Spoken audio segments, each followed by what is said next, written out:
ശ്രീ സൈരം. ആരണ്യകാണ്ഡത്തിൽ സീതാന്വേഷണം എന്ന ഭാഗമാണ് നമ്മൾ ഇനി എടുക്കാൻ പോകുന്നത്. ഭാഗം 13. സീതാദേവിയെ പിരിഞ്ഞതിൽ ശ്രീരാമചന്ദ്രനും ലക്ഷ്മണനും വലിയ ദുഃഖമാണ് ഉണ്ടായത്. അടങ്ങാത്ത ദുഃഖം. കാരണം രാക്ഷസ രാജാവാണ് പിടിച്ചുകൊണ്ട് പോയിരിക്കുന്നത്. എന്താകും എന്നൊന്നും അറിയില്ല. അന്നത്തെ കാലത്ത് നമ്മളെ ഇന്നത്തെ മാതിരിയുള്ള വാർത്താവിനിമയ സൗകര്യങ്ങളൊന്നും ഇല്ലല്ലോ. അപ്പൊ എവിടെയാണെന്ന് അറിയില്ല, എവിടെ കൊണ്ടുവച്ചിരിക്കുന്നു എന്നറിയില്ല. രാവണൻ കൊണ്ടുപോയി എന്നൊക്കെ പറയുന്നുണ്ടെങ്കിലും രാവണൻ എവിടെയാണെന്നൊന്നും കൊണ്ടുവച്ചിരിക്കുന്നതൊന്നും അറിയില്ല. അങ്ങനെ അവർ രണ്ടാളും സീതയെ അന്വേഷിച്ച് വനത്തിലൂടെ നടക്കുകയാണ്. അങ്ങനെ നടക്കുമ്പോഴത്തേക്കും രാമലക്ഷ്മണന്റെ മുമ്പില് ഒരു അതിഭീകര രൂപം വന്ന് പെട്ടു. അത്ഭുതകരമായ ഒരു വിരൂപനായ ഒരു രൂപം. എന്താണെന്നറിയാമോ? അതിന് മുഖമില്ല, തലയില്ല, വയറിലാണ് അതിൻ്റെ വായുള്ളത്. എന്നിട്ടോ രണ്ട് കൈകളും ഒരുപാട് നീളത്തിലുള്ള രണ്ട് കൈകൾ, കാലുമില്ല. കബന്ധൻ എന്നാണ് അതിൻ്റെ പേര്. കബന്ധൻ. മനസ്സിലായില്ലേ? അപ്പൊ ഇത്ര വിരൂപയായ കബന്ധനെ കണ്ടപ്പം ഇവര് വിചാരിച്ചു, ശ്രീരാമൻ പറഞ്ഞു, ലക്ഷ്മണ, ഇവൻ നമ്മളെ കൊല്ലുന്നാണ് തോന്നുന്നത്. കാരണം ഈ കബന്ധൻ രണ്ട് കൈകളും നീട്ടിക്കൊണ്ട് രാമലക്ഷ്മണന്മാരെ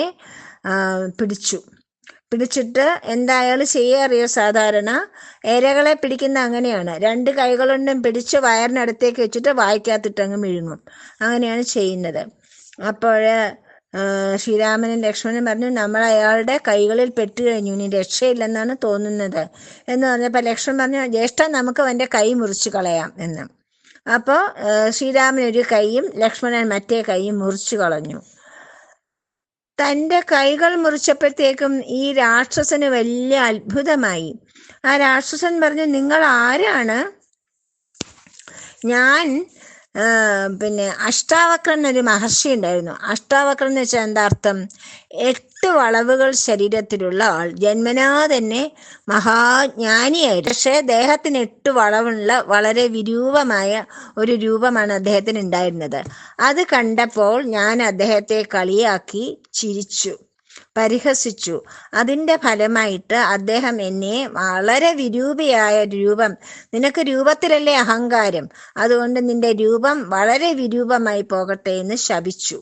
അപ്പം ഞാൻ അദ്ദേഹത്തിൻ്റെ കാൽക്കൽ വീണ് നമസ്കരിച്ചു, എനിക്ക് ശാപമോക്ഷം തരണേ എന്ന് പറഞ്ഞപ്പോൾ അദ്ദേഹം പറഞ്ഞു, സീതയെ അന്വേഷിച്ചുകൊണ്ട് ശ്രീരാമചന്ദ്രനും ലക്ഷ്മണനും കാട്ടിലൂടെ വരുമ്പോൾ നീ അവരെ പിടിക്കണം. അവരെ പിടിക്കുമ്പോൾ നിന്റെ കൈകൾ അവർ മുറിച്ചു കളയും. നിന്റെ കൈകൾ മുറിക്കുമ്പോൾ ശ്രീരാമലക്ഷ്മണനാണെന്ന് മനസ്സിലാക്കുക. അതോടെ നിനക്ക് നിന്റെ പൂർവ്വരൂപം കിട്ടും എന്ന് മഹർഷി ശാപമോക്ഷം നൽകി അനുഗ്രഹിക്കുകയും ചെയ്തു. ഈ മഹർഷിമാരൊക്കെ അങ്ങനെ തന്നെയാണ്. ദേഷ്യം വരുമ്പോൾ ശപിക്കും, പെട്ടെന്ന് തന്നെ ശാപമോക്ഷവും കൊടുക്കും. കാരണം അവർ ദേഷ്യം വെച്ചോണ്ടിരിക്കില്ല, അവർക്ക് കരുണയുള്ളവരാണല്ലോ. അങ്ങനെ ശാപമോക്ഷവും കൊടുത്തു. എന്നിട്ട് ഈ കബന്ധൻ പറഞ്ഞു, നീ ഒരു കാര്യം ചെയ്യാമോ? എനിക്കൊരു ഉപകാരം ചെയ്യണം. എൻ്റെ ഈ വിരൂപ ശരീരം ഒരു ചെത കൂട്ടി അതിലിട്ട് ദഹിപ്പിക്കണം. അപ്പോൾ മാത്രമേ എൻ്റെ പൂർവ്വരൂപം എനിക്ക് ലഭിക്കുകയുള്ളൂ. അപ്പം ലക്ഷ്മണൻ വേഗം ചിത കൂട്ടി അതിനകത്ത് തീ കത്തിച്ചു. ഉടൻ തന്നെ ഈ ശരീരമെടുത്ത് അതിനകത്ത് ഇട്ടു. അപ്പോഴെന്തുണ്ടായി? അതിസുന്ദരനായ ആഭരണഭൂഷിതനായ ഒരു വിദ്യാധരൻ അതിൽ നിന്ന് പുറത്തേക്ക് വന്ന് ശ്രീരാമചന്ദ്രനെ നമസ്കരിച്ചു. എന്നിട്ട് പറഞ്ഞു, അങ്ങ് മാതംഗമുനിയുടെ ആശ്രമത്തില്, ഇവിടെ നിന്ന് കുറച്ചു ദൂരം പോകുമ്പോൾ മാതംഗമുനിയുടെ ആശ്രമമുണ്ട്. അവിടെ ശബരി എന്ന അദ്ദേഹത്തിന്റെ ശിഷ്യയുണ്ട്. അവരങ്ങയുടെ വരവ് കാത്ത് ഒരുപാട് വർഷങ്ങളായിട്ടിരിക്കുന്ന ഒരു വൃദ്ധ താപസിയാണ്. ആ താപസിയായ ശബരിക്ക് അങ്ങയോട് സീതയുടെ വൃത്താന്തം പറഞ്ഞു തരാൻ സാധിക്കും. അതുകൊണ്ട് നിങ്ങൾ മുന്നോട്ട് തന്നെ പൊയ്ക്കോളൂ എന്ന് പറഞ്ഞ് വിദ്യാധരൻ സ്വർഗലോകത്തേക്ക് പോയി. ശ്രീരാമനും ലക്ഷ്മണനും അങ്ങനെ മാതംഗ മുനിയുടെ ആശ്രമം അന്വേഷിച്ച് അങ്ങനെ നടന്നു പോകുമ്പോൾ വളരെ വൃദ്ധയായ ഒരു താപസ സ്ത്രീ എതിരെ വരുന്നത് കണ്ടു. അപ്പം അവർ ചെന്ന് നമസ്കരിച്ചു. ശബരിയല്ലേ എന്ന് ചോദിച്ചു. അതേ എന്ന് പറഞ്ഞു. ശ്രീരാമനെയും ലക്ഷ്മണനെയും കണ്ടപ്പോൾ ശബരിക്ക് സന്തോഷം സഹിക്കാൻ സഹിക്കാനായില്ല. അപ്പോൾ നമസ്കരിച്ചുകൊണ്ട് പറഞ്ഞു, ഭഗവാനെ, എൻ്റെ മാതംഗ മഹർഷി മരിക്കുന്നതിന് മുമ്പ് പറഞ്ഞു, എനിക്ക് ഭഗവാന്റെ അവതാരമായ ശ്രീരാമനെ കാണുവാനുള്ള ഭാഗ്യമില്ല. പക്ഷെ ശബരി, നിനക്കതിനുള്ള ഭാഗ്യമുണ്ട്. ശ്രീരാമദേവനെ കാണുന്നത് വരെ, ദർശനം ലഭിക്കുന്നത് വരെ നീ ഈ കാട്ടിൽ തപസ് ചെയ്തുകൊണ്ടിരിക്കുക. അദ്ദേഹം വന്നു കഴിയുമ്പോൾ നിനക്ക് നിന്റെ ശരീരം ഉപേക്ഷിച്ച് മോക്ഷം പ്രാപിക്കാം എന്നൊരു വരം എൻ്റെ ഗുരുദേവനായ മാതംഗമുനി എനിക്ക് നൽകിയിട്ടുണ്ടായിരുന്നു. അതാണിപ്പോൾ ഞാൻ എൻ്റെ മുമ്പിൽ കാണുന്നത് അല്ലേ പ്രഭോ എന്ന് ചോദിച്ചു. ഈ ശബരി എന്താ ചെയ്തുകൊണ്ടിരുന്ന അറിയാമോ? ചെറുപ്പം തൊട്ട് ഇത്ര പ്രായമായിട്ട് അത്രയും കാലം ശ്രീരാമചന്ദ്രൻ എപ്പോഴാ വരുന്നതെന്ന് അറിയില്ലല്ലോ. അതുകൊണ്ട് വരാവുന്ന വഴികളിലെല്ലാം കല്ലും മുള്ളും മാറ്റി സ്മൂത്താക്കി വളരെ നന്നായിട്ട് വെക്കും. അതുപോലെ എല്ലാ കല്ലുകളും കഴുകും. ശ്രീരാമൻ എവിടെയാ ഇരിക്കുക എന്നറിയില്ലല്ലോ, ഏത് പാറപ്പുറത്താണ് ഇരിക്കുക എന്നറിയില്ല. അപ്പൊ ഭഗവാന് ഇരിക്കാനായിട്ട് പാറപ്പുറം എല്ലാം കഴുകിയിടും. അതുപോലെ തന്നെ ധാരാളം ഫലങ്ങള്, നല്ല മധുരമുള്ള പഴങ്ങളൊക്കെ പറിച്ച് ഭഗവാന് കൊടുക്കാനായിട്ട് തൻ്റെ ആശ്രമത്തിൽ വെക്കും. അതുപോലെ ധാരാളം പുഷ്പങ്ങൾ, നല്ല മണമുള്ള പുഷ്പങ്ങളൊക്കെ പറിച്ച് ഭഗവാന്റെ പാദപൂജ ചെയ്യുവാനായിട്ട് തയ്യാറാക്കി വെക്കും. അങ്ങനെ ചെയ്തു തുടങ്ങിയിട്ട് അനേകം വർഷങ്ങളായി. ആ തപസ്സിന്റെ ഫലമായിട്ടാണ് ശ്രീരാമചന്ദ്രൻ ഇപ്പോൾ മുമ്പിൽ പ്രത്യക്ഷനായിരിക്കുന്നത്. വളരെ ആദരവോടുകൂടി ശബരി അവരെ രണ്ടുപേരെയും തൻ്റെ ആശ്രമത്തിലേക്ക് കൂട്ടിക്കൊണ്ടുപോയി ശ്രീരാമന് പാദപൂജ ചെയ്തു. എന്നിട്ട് ശബരി എന്ത് ചെയ്തു എന്നറിയാമോ? ഓരോ പഴമെടുക്കും, അത് കടിച്ചു നോക്കും, എന്നിട്ട് ശ്രീരാമദേവന് കൊടുക്കും. ശ്രീരാമദേവനോ അത് അമൃത പോലെ വാങ്ങിച്ചു കഴിക്കും. ഒരു സ്ത്രീ കടിച്ച പഴമാണെന്നൊന്നും അദ്ദേഹം നോക്കുന്നില്ല. ഇത് കണ്ടപ്പോൾ ലക്ഷ്മണന് അതിശയം തോന്നും. ഇവരെന്താണ് ഭഗവാൻ എച്ചിലായ പഴം കൊടുക്കുന്നത്? കടിച്ചു നോക്കി എച്ചിലായ പഴം കൊടുക്കുന്നത് എന്താണ്?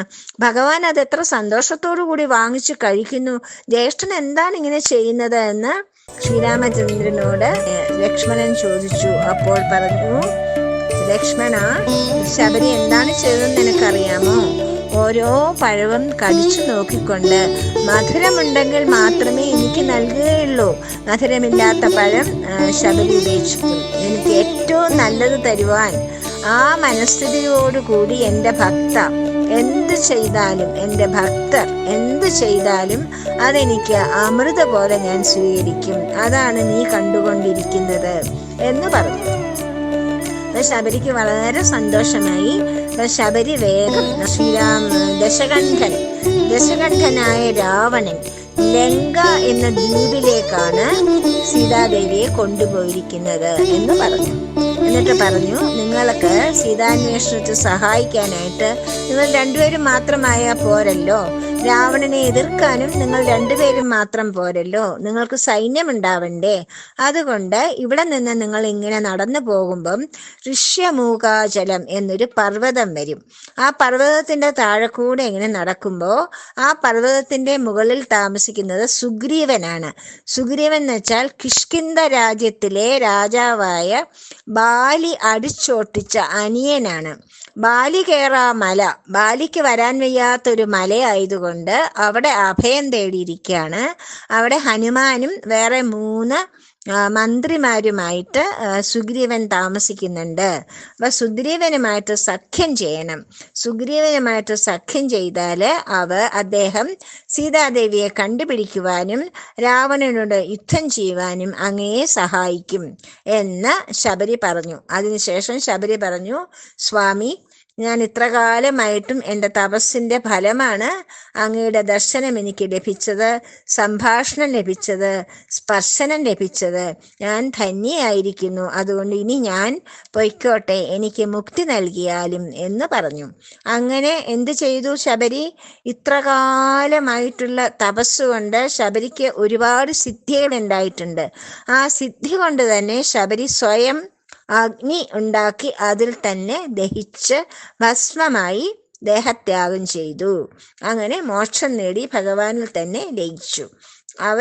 അതിനുശേഷം ശ്രീരാമനും ലക്ഷ്മണനും ശബരിയുടെ ആ ആശ്രമത്തിൽ നിന്നും പുറപ്പെട്ട് ഋഷ്യമുഖാചലം എവിടെയാണ് എന്ന് അന്വേഷിച്ച് മുന്നോട്ട് പോവാനായിട്ട് തുടങ്ങി. അവർ ഋഷ്യമുഖാചലത്തിൽ എത്തുന്ന കഥ അമ്മ നാളെ പറഞ്ഞു തരാം. സായിരാം.